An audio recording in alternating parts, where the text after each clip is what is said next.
I think you will find that the activities of faith-based organizations, quite apart from what happens in the sector, in the General Assembly, where the Vatican, for example, is an observer, but the real work happens at the ground level in the countries where we are active, where there is collaboration between our colleagues who are doing development work, who are doing humanitarian work, and where faith-based organizations are a very big part of that implementation of these programs and activities.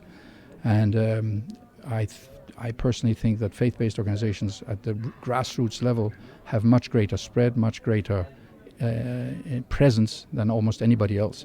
And by using them, you multiply your impact and your activity to a very great extent. So their role should be increased in the near future? Why not? If they have something to give in terms of their ability and their activities and their interest and their focus.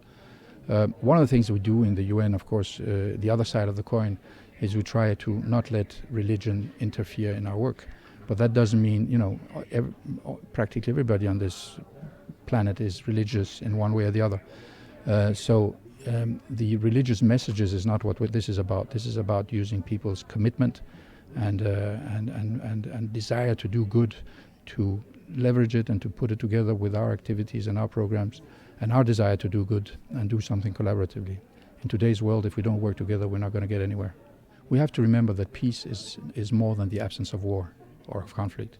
Peace is a state of being. Peace is about you and me going out and talking to people in a way that is polite and interactive, and it's creating the societies in which we live in a peaceful and harmonious way. So peace is development, peace is human rights, peace is education, peace is health, peace is practically every part of a human life.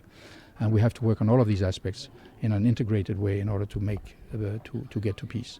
Trying to make peace just by looking at the security aspects of it is not cutting it. It is totality of what we do. Out of all of the violent deaths today, only about 14% happen in conflict situations. The rest is also not peaceful, but this is because of social conditions, it's because of urban situations, it's because of things that have nothing to do with war, if you want. That doesn't lessen the pain, it doesn't lessen the problem, and that needs to be addressed as well. And that is also what I'm talking about when I say that peace is much broader than just the absence of war, and we need to address these issues as well. So this is why it's important. Here it is important because this town is the operational hub of the international system. There is no other place on the planet where you have as many actors who touch the lives of people every single day on a whole series of aspects. All of those aspects that when you put them together like a puzzle becomes peace.